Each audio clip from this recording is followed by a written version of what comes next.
अस्सलाम वालेकुम, कैसे हैं आप सब। आज हम ग्रीन थ्योरम की एक एग्जांपल सॉल्व करेंगे। मैंने आपको इसके मेथड कुछ बताए थे, कुछ स्टेप्स बताए थे प्रीवियस लेक्चर में हमने डिस्कस किए थे। इसके 8 स्टेप थे।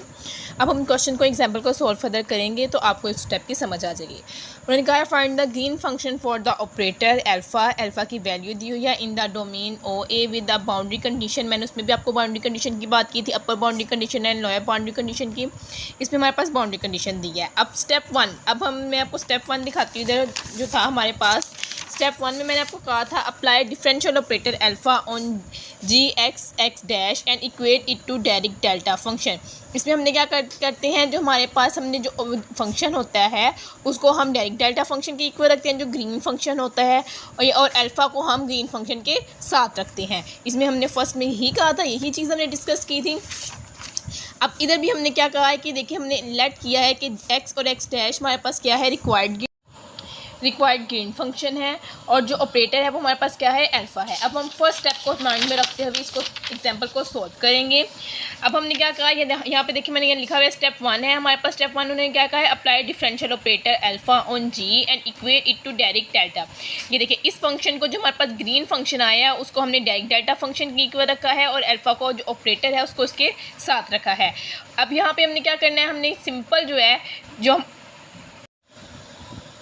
हमने फर्स्ट स्टेप में यही कहा था कि हमारे पास जो नॉन होमोजीनियस डिफरेंशियल ऑपरेटर दिया होगा उसको हम डेल्टा फंक्शन के इक्वल रखेंगे, और उसके साथ अल्फ़ा है उसको ग्रीन फंक्शन के साथ रखेंगे। सिंपल हमने यहाँ पे यही किया है। जो हमारे पास ग्रीन फंक्शन था उसको हमने डायरेक्ट डेल्टा फंक्शन के साथ रखा, और उसके साथ हमने अल्फ़ा रखा है, ग्रीन फंक्शन के साथ हमने अल्फ़ा रखा है। अब सिंपल हमारे पास जो गिवन अल्फ़ा की वैल्यू है, यहाँ पर जो हमने ये वैल्यूज़ जो है ये हमारे पास क्वेश्चन में थी अल्फ़ा की गिवन वैल्यू। ये देखें अल्फ़ा की हमारे पास जो गिवन वैल्यू है वो वैल्यू हमने यहाँ पे पुट की है, और ग्रीन फंक्शन हमने कहा है कि हमारे पास ये क्या है, green function is equal to 0 है, 0 इक्वल है। सिंपल हमने इस स्टेप को सॉल्व किया है। आपको पता है हम इसको डी स्क्वायर में भी लिख सकते हैं, मतलब कि डिफरेंशियल ये यहाँ पर पॉजिटिव था, वहाँ जाके नेगेटिव, और इसका स्क्वायर ख़त्म किया तो हमारे पास प्लस माइनस में ये वैल्यू आ गई।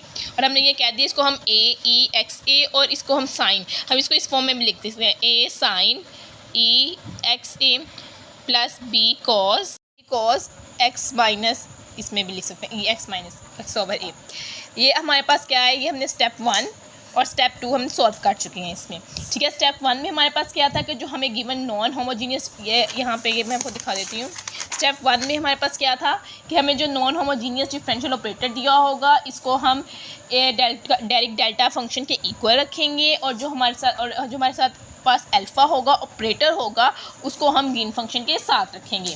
दूसरी कंडीशन में क्या है कि हमने एक कंडीशन यूज़ करनी है डायरेक्ट डेल्टा फंक्शन के लिए, उसको ज़ीरो करने के लिए हमने यहाँ पे एक कंडीशन यूज़ की। यहाँ पे हम इसको स्टेप 2 भी कह सकते हैं, यहाँ पे हम इसको स्टेप 2 कह देंगे। स्टेप 2 में हमने डिस्कस किया था कि हमने सोल्व करना है अल्फ़ा को, और जनरल ग्रीन फंक्शन का इसको फाइंड करना है, जो ग्रीन फंक्शन है उसको फाइंड आउट करना है। सेकंड स्टेप में हमने ये भी कहा था कि हमने एक ऐसी कंडीशन यूज़ करनी है जिसमें हमने डायरेक्ट डेल्टा फंक्शन को क्या करना है, ज़ीरो करने के लिए हमने एक ऐसी कंडीशन यूज़ करनी है। वो कंडीशन हमारे पास क्या थी कि एक्स को हमने रखना है not equal to X dash के इक्वल। जब हम एक्स को एक्स डैश के not equal to X dash के इक्वल रखेंगे तो हमारे पास किसके इक्वल आएगा, वो 0 के इक्वल। ठीक है, इसी तरह इस पार्ट में भी हमने ये किया है। अब हम स्टेप 3 स्टार्ट करने लगे। स्टेप 3 में हमने क्या डिस्कस किया था, हमने एक्सप्रेशन ली थी जिसमें हमने क्या कहा था, 2 रीजन बनाए हैं, एक लेफ़्ट रीजन और एक राइट रीजन। हमने इसमें कहा था जो अपर बाउंड्री कंडीशन होगी वो हम ग्रीन लेफ़्ट रीजन के साथ, और जो लोअर बाउंड्री कंडीशन होगी वो राइट ग्रीन फंक्शन के साथ हम यूज़ करेंगे। इसी तरह हमने यहाँ पे भी किया है। हमने सिंपल ये स्टेप मैंने आपको समझाने के लिए जस्ट सॉल्व किया है। आप चाहें तो इस स्टेप को सॉल्व नहीं कर सकते, डायरेक्ट आप इसको यहाँ से सॉल्व कर सकते हैं। स्टेप यहाँ से लेके यहाँ तक जो स्टेप है जस्ट मैंने आपको समझाने के लिए सॉल्व किया है, ये जस्ट कॉन्सेप्ट के लिए मैंने आपको किया है, क्योंकि ये सेम वही स्टेप है जो हमने स्टेप नंबर 2 में किया है। जस्ट ये समझाने के लिए मैंने यहाँ पे लिखा हुआ है कि हमने सेम वही देखें, वही फंक्शन उसको 0 रखा, इधर नेगेटिव हो गया, नेगेटिव होकर पॉजिटिव और प्लस माइनस में आ गया, और हमने वही वाला आंसर इधर भी फाइंड आउट कर दिया है। इसमें हमने क्या कहा था, हमें 2 कंडीशन लेनी है। अब क्वेश्चन में हमें उन्होंने कंडीशन बताई थी। ठीक है, क्वेश्चन में उन्होंने हमें कंडीशन बताई हुई है, बाउंड्री कंडीशन मैंने बताया था। इसमें सिंपल हमने जो ग्रीन और लेफ़्ट और राइट जो 2 हमने केस बनाए थे उसमें हमने क्या किया, एक में हमने कह दिया कि जो ग्रेट लेस देन है वो हमारा लेफ़्ट वाला है, और जो ग्रेटर देन है वो हमारे पास क्या है, राइट ग्रीन फंक्शन है। इस तरह मैंने ये दो कंडीशन बना ली। अब केस 1 हम फर्स्ट ऑफ ऑल हम पहले लेफ़्ट वाला सॉल्व करेंगे। हमने इसको केस 1 के नेम दे दिया है। केस 1 के मुताबिक हमने क्या कहा है, जो हमारे पास ये आंसर आया था, ये आंसर हमने स्टेप 2 और स्टेप 3 में, अगर आप स्टेप 3 में नहीं करना चाहते तो इसको करने आपने इसको स्टेप 2 से लेना है, स्टेप 2 से भी आप ले सकते हैं। हमने फर्स्ट बाउंड्री कंडीशन इस पे अप्लाई करनी है। अब हमारे पास फर्स्ट बाउंड्री कंडीशन क्या आती है, अब क्वेश्चन में देखेंगे तो उन्होंने क्या कहा था कि g0 x dash is equal to 0, मतलब इसमें सेम मैंने वही वैल्यू देखी यहाँ पे पुट की है। अब हमारे पास जो a है जी, अब इसकी वैल्यू में पता चल गई, इधर क्या करनी है हमने पुट 0, हमने उसकी जगह 0 पुट कर दिया, और बाकी सेम जो एज इट इज़ वैल्यू थी वो हमने लिख दी है। अब हमने वहाँ पे यहाँ पे कह दिया a1 is equal to minus b1 के इक्वल हो गया, ये उस साइड पर जाके नेगेटिव हो गया है। नेगेटिव होने से हमने फिर हमें नेगेटिव हो गया है, हमने सेम वही वैल्यू वापस लिखी है कंडीशन के साथ। यहाँ पे विदाउट कंडीशन थी, यहाँ पे हमने कंडीशन के साथ वैल्यू लिखी है। इधर डिवाइड, अब हमने क्या किया, मल्टीप्लाई और डिवाइड कर दिया। अगर आपको ट्रिग्नोमेट्रिक आपने जैसे सेकंड ईयर में हमने जो फार्मूले याद किए थे उसके मुताबिक हमने ये यहाँ पे मल्टीप्लिकेशन किया, इसको मल्टीप्लाई और डिवाइड करने के बाद हमने कह दिया कि हमारे पास साइन एज के इक्वल है। किसके इक्वल, साइन एज के। और इधर हमने एक यहाँ पे हमने साथ में एक कांस्टेंट ले लिया, आर्बिट्रेरी कांस्टेंट भी इसको कहते हैं। हमने इसको कह दिया कि हमारे पास x/a के इक्वल है, ठीक है, साइन एच x/a के इक्वल है। आपको इस स्टेप की केस 1 की समझ आइए। केस 1 में एक दफ़ा दोबारा डिस्कस कर देती हूँ। इसमें हमने सबसे पहले बाउंड्री कंडीशन अप्लाई करनी है। बाउंड्री कंडीशन अप्लाई करने के बाद हमने जस्ट जो है फार्मूला लगाया है। फार्मूले के मुताबिक हमने कह दिया कि हमारे पास इसका ये आंसर आता है। अब हम इसका केस 2 देख लेते हैं। केस 2 में भी सेम वही बात है कि उन्होंने हम कहा है कि x जो है ग्रेटर देन है x डैश से।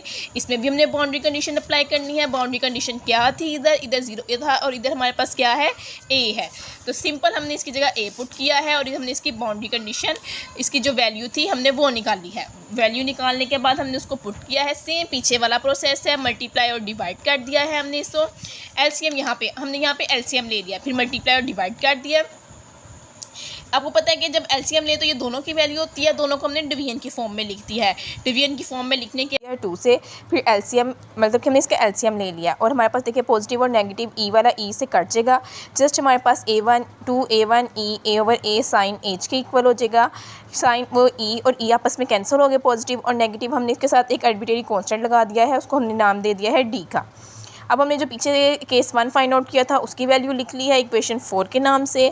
नेक्स्ट पेज पे हमने जो इक्वेशन लिखी है 5, उसको हमने डी वाली जो केस 2 था हमने वो नेम दे दिया इसको। स्टेप 4 में जैसे कि हमने कहा था कि हमने लेफ़्ट ग्रीन फंक्शन और राइट ग्रीन फंक्शन को इक्वल रखना है और x की जगह हमने x डैश रिप्लेस कर देना है। सेम हमने ऐसे ही रखा है, x की लेफ़्ट की और राइट की वैल्यू लिखने के बाद जहाँ जहाँ x था वहाँ हमने x डैश की वैल्यू को पुट कर दिया है। आप देख सकते हैं जैसे मैंने यहाँ पे x की जगह x डैश लिखा हुआ है। ऊपर जैसे कि d sine H x minus a है तो x डैश पुट कर दिया इसकी जगह। फिर हमने लिख दिया d is equal to sine H x dash over a और sine H x dash a over a। हमने जस्ट यहाँ पे स्टेप 4 तक डिस्कस किया, बाकी हम नेक्स्ट लेक्चर में डिस्कस करेंगे।